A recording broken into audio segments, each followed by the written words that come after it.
प्रधानमंत्री नरेंद्र मोदी कल से राजस्थान के 2 दिवसीय दौरे पर रहेंगे। गुरुवार को वे करौली में चुनावी जनसभा को संबोधित करेंगे। शुक्रवार को दौसा में रोड शो का कार्यक्रम है। इसके लिए प्रशासन तैयारियों में जुट गया है। प्रधानमंत्री के करौली दौरे की तैयारियों को लेकर और अधिक जानकारी दे रहे हैं हमारे संवाददाता धर्मेंद्र कुमार।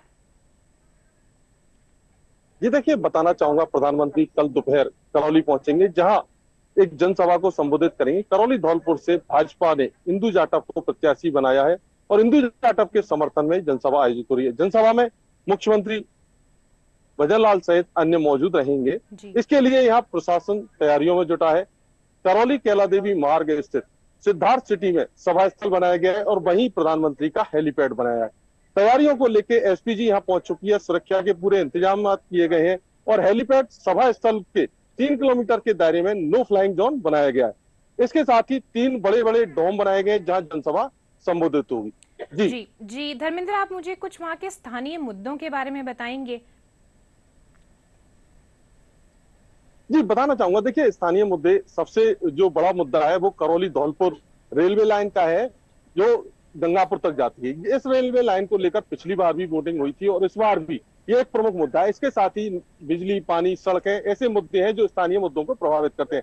हालांकि कुछ मुद्दे थे जिनमें ईस्टर्न कैनाल जो प्रोजेक्ट है, हालांकि उसका समाधान हो चुका है। तो अब जो बड़ा मुद्दा है वो रेलवे का है। इसके साथ ही सड़क, बिजली, पानी के ये भी मुद्दे प्रभावी रहेंगे। जी धर्मेंद्र, अगर देखा जाए पिछले विधानसभा चुनावों में तो 8 विधानसभा सीटें यहाँ आती हैं, उसमें से 8 में से केवल 2 ही भाजपा के पास हैं। तो क्या कुछ उम्मीद लगा रही है भाजपा यहाँ ये जनसभा से? क्या उनके पक्ष में कुछ ज्यादा वोट आ पाएंगे? जी देखिए, निश्चित तौर से प्रधानमंत्री का जो दौरा होता है वो निश्चित तौर से भाजपा की उम्मीदों को बूस्ट करने वाला होता है। ये बात सही है कि यहाँ 2 सीट भाजपा के पास है और 6 सीट कांग्रेस के पास है, लेकिन लोकसभा और विधानसभा चुनावों के मुद्दे अलग होते हैं। ये भी एक बड़ा कारण है कि भाजपा उम्मीद लगाए बैठी है। हालांकि कांग्रेस ने इस बार पूर्व मंत्री भजनलाल जाटव को प्रत्याशी बनाया है, जो निश्चित तौर से भाजपा को टक्कर दे रहे हैं। लेकिन अब देखना यह है कि स्थानीय मुद्दे हावी रहते हैं या एक बार फिर प्रधानमंत्री का चेहरा भाजपा की नैया पार लगाता है। जी धर्मेंद्र, यहाँ भाजपा ने भी नया ही चेहरा उतारा है। जैसे कि 2 बार सांसद रहे हैं मनोज राजौरिया, उनकी जगह इंदु जाटव को दिया है। तो वो एक महिला नेता होने के नाते उनका क्या वहां पे कुछ है, आप बताएंगे?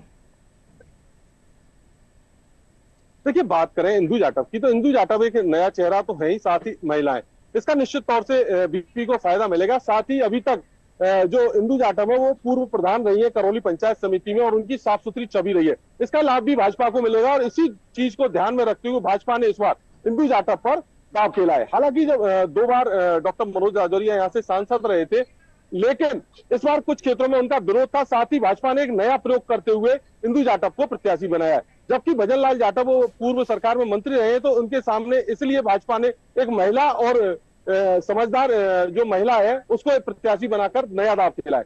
जी धर्मेंद्र, जानकारी के लिए बहुत बहुत धन्यवाद।